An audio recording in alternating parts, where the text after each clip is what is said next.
Ladies and gentlemen, we've got a Team Netherlands, which is the opposition. But still, up to this moment, we don't really know what they're standing for in today's debate. They've been trying to talk about false comparisons, where we never actually set out to compare nuclear power with things such as fossil fuels. They've tried to slander renewables in face of all the evidence we've given you on Team Hong Kong as to how that is the up-and-coming solution. They've actually told us that the world is hungry for energy.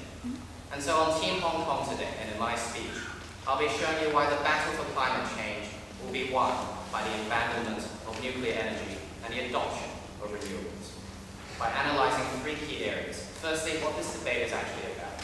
Secondly, this idea of nuclear power and its many facets. And finally, onto this idea of renewable energy and whether it is ready to take on the world. But firstly, what is this debate about? Because early on in Team Netherlands, we had this idea of abandonment and this idea of 40-year contracts. Now, we made it very clear when our second speaker came up and challenged us that we're simply talking about not starting any new projects, that we will let existing projects die when they complete their course, and hence, in the long term, we would achieve, and thank you sir, the abandonment policy. We told you very clearly, and second opposition never really came up and tried to restamp their stance on this. So we see that this idea is cleared up. But secondly, we also, thank you sir, object to the continual comparisons with our case against things such as fossil fuels. Because regardless of the fact that they kept on talking about how nations have three options, this idea of renewables, fossil fuels, or nuclear power, we see that that's irrelevant in today's debate. Because this idea that nations still choose coal is not an opposition to what we've been talking about. We've been talking about abandoning nuclear power in the long term and shifting to renewables, because renewables don't solicit, and thank you sir, the same risks that we see under fossil fuels and nuclear energy.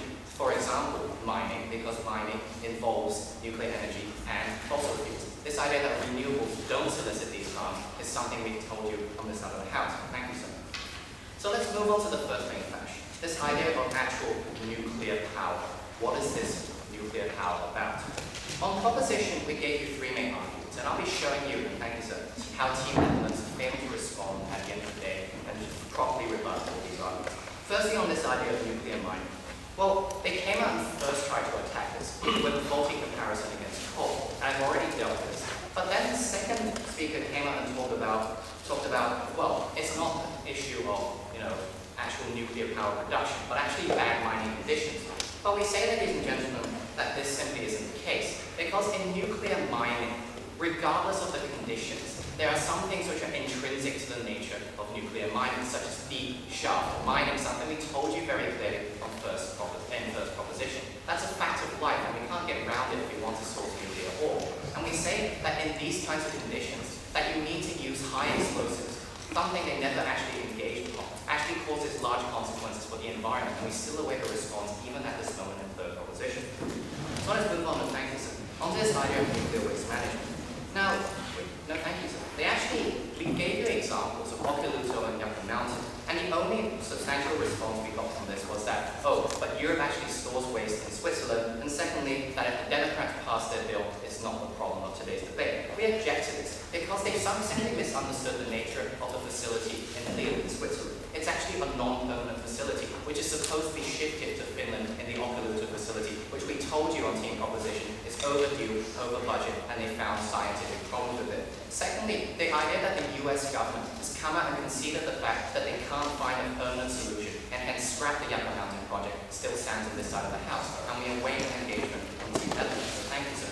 But finally, this idea of risk actually was untouched on Team Proposition, because we heard a first opposition speaker come up and say that, well, if it goes wrong, I'll take it in a moment, sir.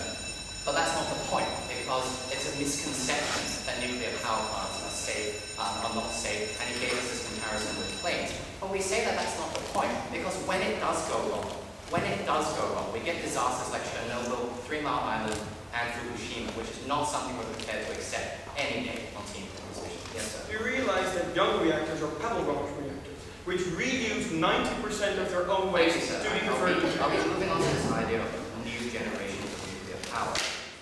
But let's take a look at what opposition says. It's perfect. Actually moves me right on to this point. Because they've been talking about power generation, applicable world.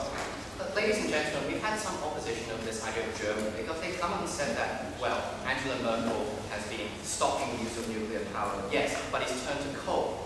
Well, we actually told you that that's simply a short-term solution, and Merkel has actually invested 500 million euros into the use of nuclear power, not a real response. But second opposition tried to further the analysis and said that, well, Angela Merkel did this for political reasons. Well, we say, so what? If Angela Merkel did this for political reasons, we say that, no, thank you, sir, it's actually a good thing on this side of the house. If Angela Merkel is A, abandoning nuclear power, B, investing more money into renewables, that's a good thing on this side of the house, regardless of this safety issue, no, thank you, sir, that you seem to be intent on talking about, no, thank you, sir.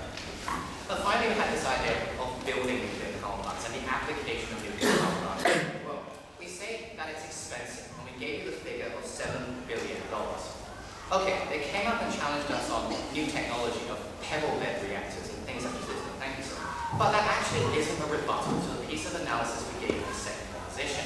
We told you that the IAEA requires 7 years of testing, and the very fact that we don't see a single thorium nuclear power plant on the market right now, that we don't have a single use of these so-called new technological bounds and pebble bed reactors and liquid sodium cooled reactors on the market right now, and thank you, sir, simply proves our point that it's not only about cost, not only that we object to the fact that the developing world could even source these kinds of new technology, but the fact is that we're running out of time.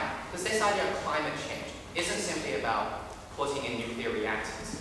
We need to be dealing with this problem right now. And if both sides of the house can agree, and thank you, sir, that climate change is a serious problem, we say go renewables, because we don't need that 7 years of testing. We don't incur the risk, and we don't incur the intrinsic nature of things such as nuclear mining and waste management. And so this leads me right on this idea of renewables. This opposition today has been telling us that it's not a viable alternative. We object to this on fundamental two levels. Firstly, we never got much engagement on the idea of Spain, Denmark, and how in the developed world we see a gradual shift in things are out of order. We actually see nations shifting towards this. But he actually said that Abu Dhabi, the only example we engaged on, was not representative. Ladies and gentlemen, it might not be representative of the developing world, but we say that that's precisely an illustration of something else, that technology exists and that with money the developed world can actually shift towards this. But it actually conceded when we POI'd the second opposition speaker that the world is shifting towards renewable. And we said that that's precisely the point. And regardless of all this rhetoric about people starving, we say that flies in the face of the Chinese example, where 300 million people, 300 million, ladies and gentlemen, now get their basic economic security fueled by solar panels. Finally, we heard this very strange idea about the lessons of thermodynamics from second opposition speaker. Well, ladies and gentlemen, if you're so intent on physics, we actually take a look at a third-grade science book, and it shows that both nuclear powers, renewable energy, and fossil fuels require steam and turning a turbine. So on all these counts, because we've shown you that the debate is on our side, because nuclear power is on our side, and that renewables is the way forward, vote Team Hong Kong. Thank you very much.